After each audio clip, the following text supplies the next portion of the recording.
गुजराती में मैं थोड़ी बात करूंगा कि पहला આપણે બાજરો ખાતા, હા કે ના? હવે બાજરી ખાઈએ છીએ, આટલો फर्क થયો।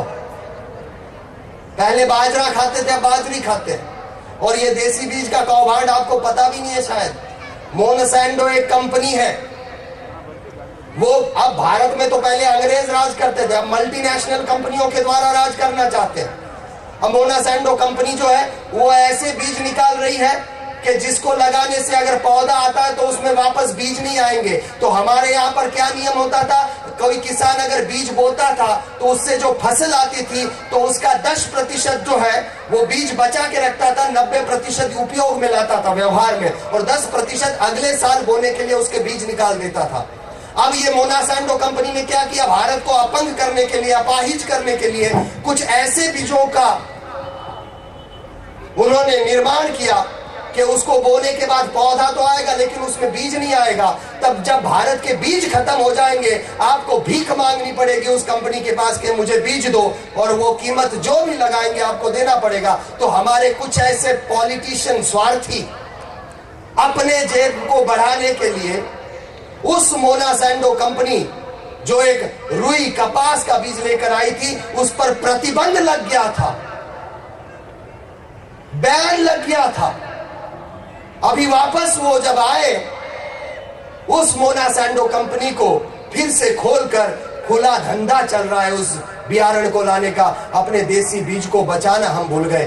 पहला पपैयू खाता, केवुं मजानुं पपैयू, हवे सीडलेस पपाया, जीव ज नथी ए पपायामां। पप्पू जेवो थाय पछी आवुं पपायो खाए तो। थोड़ा समझे, और ये पैसे कैसे कमाते हैं थोड़ा आप समझना चाहिए आपको। हमारी जनता बहुत बोली, उनको पता ही नहीं पॉलिटिशियन के पास पैसे बहुत, ये कमाते कैसे। आपको एक थोड़ी सी बात मैं सुनाता हूं। अभी अभी कीमतें बढ़ी, खास करके शक्कर में बहुत बड़ा एक उछाल आया था। अब इलेक्शन में बहुत सारा पैसा खत्म हो गया, उसको कैसे कमाया जाए तो इतने बढ़िया पॉलिसी खेली जाती है। आम जनता तो समझ भी नहीं पाती, मैंगो पीपल, आम जनता समझ ही नहीं पाती कि क्या कैसे हो रहा है। सो होता यह है, अब देखो क्या गेम खेला जाता है। इस भारत में इलेक्शन में पैसे लगे, अब निकालेंगे कैसे। तो पहले शक्कर को एक्सपोर्ट किया, उससे पैसे कमाए, और थोड़े दिनों के बाद एक्सपोर्ट हो गया तो 6-8 महीने के बाद शक्कर की कमी हुई तो इंपोर्ट किया खरीद कर, उसमें पैसे कमाए। समझ में आई बात आपको। पहले भेजा उसके पैसे, फिर आई उसके पैसे कि हमारे यहाँ कमी है और मंगानी पड़ेगी, देश में खोटा है हमको मंगाना पड़ेगा। किस तरह से ये पॉलिसी खेली जाती है थोड़ा समझना इस बात को। संस्कारों से दूर जाते हैं हम लोग, संस्कृति से जब दूर जाते हैं तो बुद्धि भ्रष्ट होती है और समझ में नहीं आता आसपास क्या हो रहा है। जिस दिन इस धरती से व्यक्ति ने ध्यान करना बंद किया, आसपास का ध्यान रखना भी बंद हो गया उसका कि आसपास हो क्या रहा है, सजगता खो गई। संस्कारों की तरफ लौटे, संस्कारों की तरफ लौटे। और मैंने वडोदरा में तो सुना ये संस्कार नगरी, यहाँ पर ट्रेडिशन को इतना माना जाता है। यहाँ नवरात्रि का जो गरबा होता है, पूरे गुजरात का गरबा विश्व में प्रसिद्ध है, लेकिन गुजरात में अगर गरबा प्रसिद्ध है तो वडोदरा का प्रसिद्ध मैंने ऐसे सुना है, क्योंकि अपने ट्रेडिशन को, गरिमा को अभी भी बचा के रखा है कि पैंट शर्ट में आएगा गेट आउट, कुर्ते चूड़ीदार में धोती में आना तो हम आने देंगे। और मुझे बहुत मजा आ गया सुनकर, बहुत कलरफुल कपड़े खेलकर, और एकदम ट्रेडिशनल जो भजन होते हैं उसके ऊपर ये गरबा होता है, बहुत तादाद में भीड़ होती है। और मैंने संकल्प किया है कि एक बार तो पक्का खेलने आऊंगा, भले गोल गोल घूमना पड़े घूम लूंगा, लेकिन जरूर खेलूंगा। तो मैं धन्यवाद देता हूं उन लोगों को कि ऐसे संस्कारों को बचा के रखा। हमारे पुराने खेल खो दिए हमने यार। 24 घंटे बच्चा वीडियो के सामने बैठा होता है, टॉम एंड जेरी चला रहता है, या वॉर देखते रहता है, एक दूसरे के साथ बंदूक से ठोकते रहता है। ये हिंसा को हम अपने घर में ला रहे हैं। पुराने खेल कहां चले गए यार। वो पत्थर रख के एक दूसरे के ऊपर बॉल मार के फेंकते थे, वो गिल्ली डंडा खेलते थे, वो लुका छिपी खेलते थे, एक पैर से वो लंगड़ी खेलते थे, वो कागज का वो कपड़े का बॉल बनाकर पानी में भिगाकर एक दूसरे को मारते थे। कहां चले गए वो खेल यार? उनको वापस ले आओ, क्योंकि वैसे खेल जो वीडियो में खेले जाते वो हिंसा को लाते हैं, लेकिन ये जो खेल हम बचपन में खेलते थे, परंपराएं भगवान श्री कृष्ण के वक्त से गिल्ली डंडा खेला जाता था।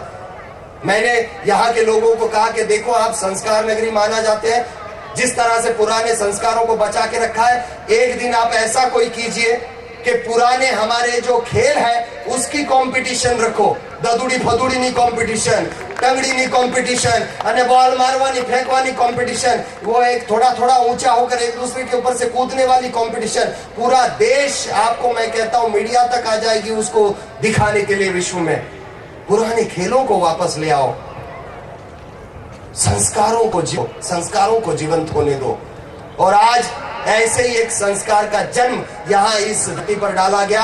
4 दिवस की जो शिविर हुई, उसमें मैंने लोगों से गुरुदक्षिणा मांगी थी कि मुझे गुरुदक्षिणा में चाहिए कि आपका शहर स्वच्छ रखने के लिए आप थोड़ा रास्ते पर जाके लोगों को उदाहरण दो कि हम लोग जब तक साफ नहीं करेंगे, साफ नहीं होगा ये वडोदरा। और मैं चाहता हूं उन लोगों के लिए जो वो 3-4 हजार लोग आज शहर में निकले थे साफ करने के लिए, जिसमें झोपड़ी से लेकर करोड़पति तक सब थे, ऐसे जो लोग झुक झुक कर प्लास्टिक और कागज उठाए, उनके लिए दिल से मैं आपके सामने तालीफ चाहूंगा कि उन्होंने थोड़ा झुककर इस वडोदरा को साफ करने के लिए अपनी पहचान दी। अगर धरती के माँ के ऊपर कोई कचरा फेंकता है, आपसे सहन कैसे होता है? माँ को गंदा कर रहा, हम देख लेते हैं, थूकते हैं, कागज फेंकते हैं, इधर उधर पेशाब कर लेते हैं। थोड़ा समझना होगा। साफ करने के लिए अपनी मां धरती को साफ करने के लिए थोड़ा झुकना भी पड़ा, कोई बात नहीं है। एक व्यक्ति ने बहुत सुंदर बात कही है कि झुकना तो मर्दों की शान है, झुकना तो मर्दों की शान है, वरना अकड़ तो मुर्दों की पहचान है। अकड़ तो मुर्दों की पहचान है। वो अकड़ निकालें अपनी माँ, अपनी धरती को साफ करने के लिए। इसलिए मंत्रनाद में 8 प्रकार की शपथ ली जाती है। पहली शपथ, घर का कचरा इधर उधर नहीं डालेंगे। दूसरी शपथ, इस राष्ट्र को सशक्त बनाने के लिए बाहर का कचरा अंदर नहीं लेंगे, यानी व्यसनों से दूर रहेंगे। तीसरी शपथ, कन्या भ्रूण हत्या को रोकेंगे। आज भारत में कन्याएं कम हो रही है, बेटे ज्यादा है, बेटियां कम है। 1000 बेटों के सामने केवल 824 लड़कियां बची है। आप सोचो, आगे जाके अगर ऐसे ही चलता रहा तो 10 लड़के और 1 लड़की बचेगी। कौन से समाज में जाना चाहते हैं आप? हम। और एक सत्य मैं बताना चाहूंगा, नए लोग आए हैं उनको, कि मैंने इस धरती के हजारों घरों में यात्रा की है। आज के इस कलयुग में अगर अंतिम श्वास तक माँ बाप का कोई ध्यान रखता है तो बेटियां रखती है, बेटे नहीं। बेटियों को बचाए। तो तीसरा, कन्या भ्रूण हत्या को समर्थन नहीं दूंगा। चौथा, पर्यावरण को बचाऊंगा, प्लास्टिक का उपयोग बंद करूंगा, पानी को बचाऊंगा। 5वीं, भ्रष्टाचार को साथ नहीं दूंगा। 6ठी, ट्रैफिक नियमों का पालन करूंगा। 7वीं, आतंकवाद को समर्थन नहीं दूंगा। और 8वीं, मतदान अवश्य करूंगा, क्योंकि ये मेरे राष्ट्र को बनाता है, मेरे राष्ट्र के भविष्य को बनाता है। तो ऐसे संस्कार डालने के लिए इस वडोदरा में वापस हम आए हैं।